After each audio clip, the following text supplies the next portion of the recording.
Quer aprender a montar seu negócio online do absoluto zero e começar a ganhar dinheiro através da internet?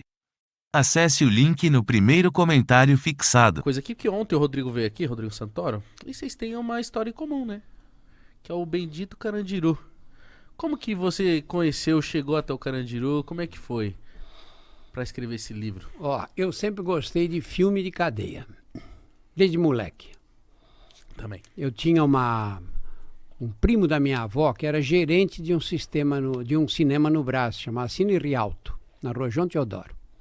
E esse primo da minha avó, me punha, à tarde ele me fazia entrar, naquela época o cinema era proibido para 10 anos, 14 anos, 18 anos.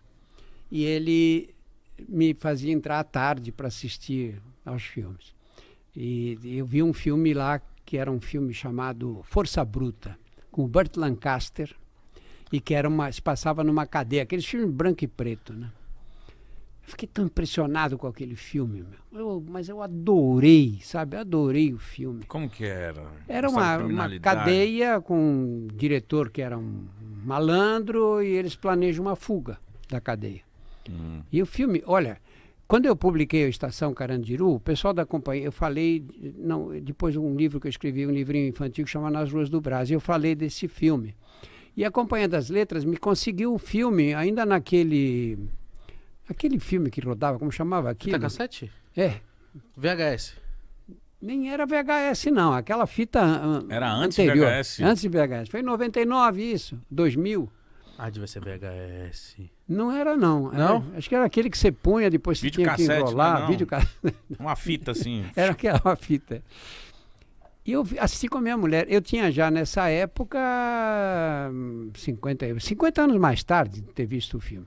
Pô, eu lembrava do filme todinho, inteiro. Lembrava até de diálogos do filme. Caramba. Você imagina como me marcou. Eu assisti, acho que tinha uns 10 anos quando eu vi o filme.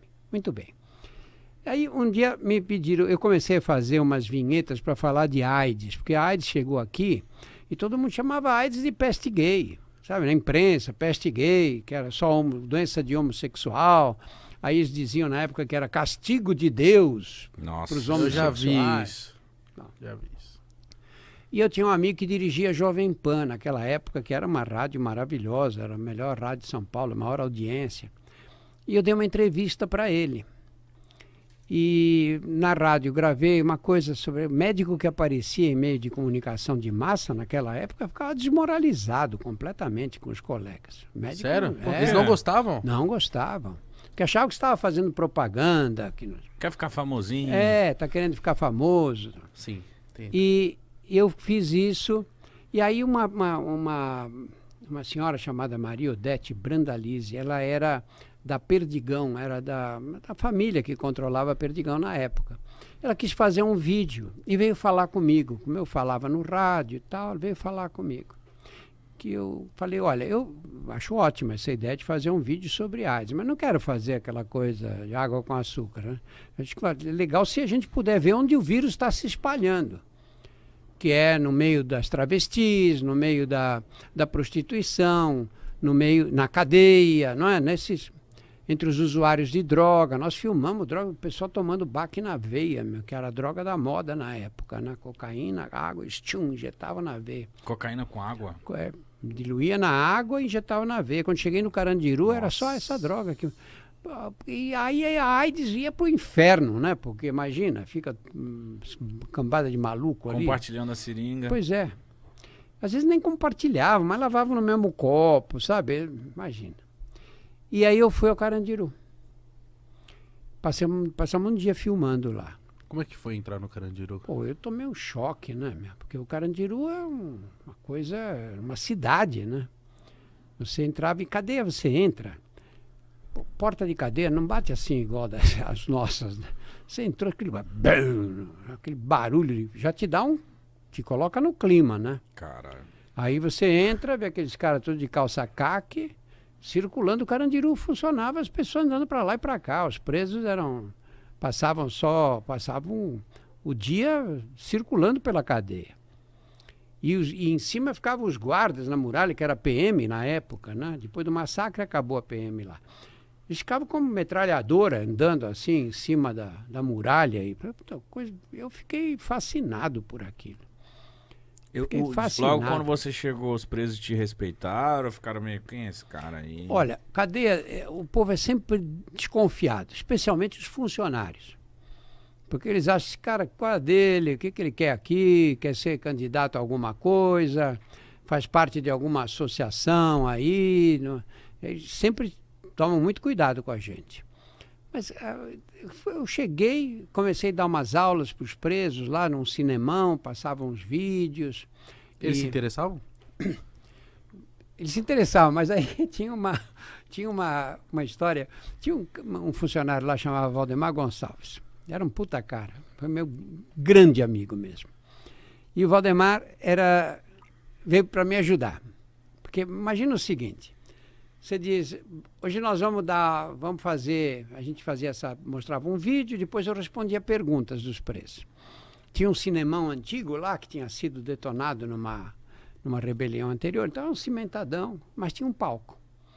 E eu conseguia um telão, a Unip me emprestava o telão, equipamento de som, e a gente punha um vídeo, aí eu respondia as perguntas para eles, e depois eu ia embora.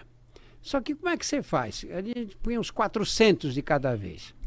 Você não pode pegar esses 400, porque senão um cara vai, outro não vai. Então tinha que ser uma coisa organizada. E esse Valdemar que bolou a forma final. Falou, o senhor vai ter 2 problemas aqui. O primeiro é que tirar vagabundo da cama às 8 horas da manhã é muito difícil. E se não tira logo de cara, porque ele tirava, e os outros tinham que estar trancados. Porque ali, se você saía do pavilhão naquela época, era morte toda hora, né? Quando você saía do seu pavilhão, você corria risco nos outros.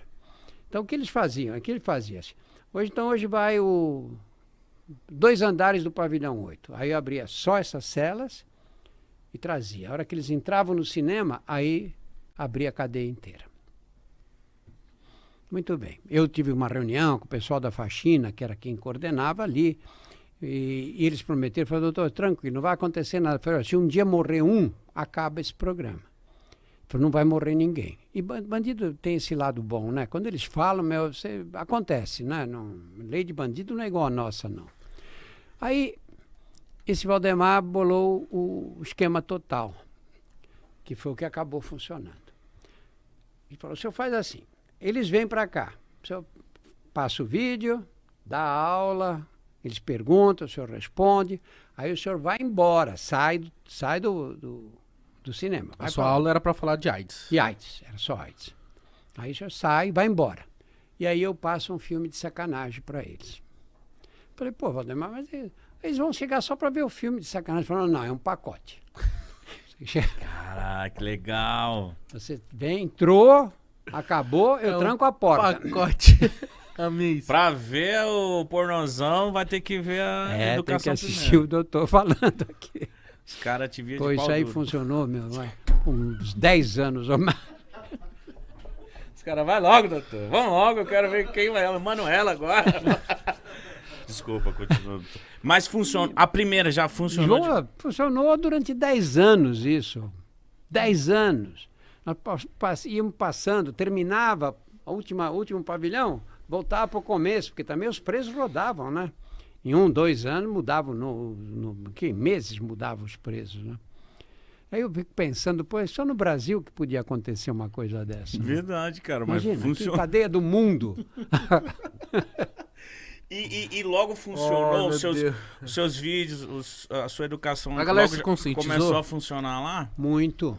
Muito, por quê? Olha, as perguntas que eles faziam, primeiro, respeito total. Total. Ninguém falava um palavrão. Estamos falando de sexo, né? Eles faziam perguntas específicas. Não usavam uma palavra pesada, nada. Na maior educação, meu. Segundo lugar, as perguntas que eles faziam eram perguntas melhores do que os médicos me faziam quando eu dava aula.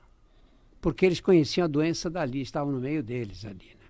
E eles viram o cara chegar lá do tamanho de vocês, forte e tal, não sei o quê. 6 meses depois, o cara não conseguia ficar em pé de tão magro que estava. Então, eles conheciam a doença. E aí, aí eu comecei a atender, porque não tinha outro jeito. Eles me paravam depois da aula, oi, doutor, como eu tô? Estou aqui, abri a boca, puta, cheio de sapinho, o outro estava com febre, outro emagrecendo. E aí eu comecei a atender. DST, então, na cadeira, muito comum. Direto. E aí, então, você ficou bem quisto por eles lá, esse tempo todo que você deu aula lá. Médico em cadeia. Quando o cara... Claro que tem uns médicos que estão lá por causa do salário e para chutar os presos o mais depressa possível. Mas quando você tem um médico que atende, é respeitadíssimo na cadeia. Acho que é o personagem mais respeitado. Olha, eu estou nessa brincadeira de cadeia há 33 anos. Nunca nesses 33 anos eu fui maltratado, ou alguém deu uma resposta Atravessada. Nunca.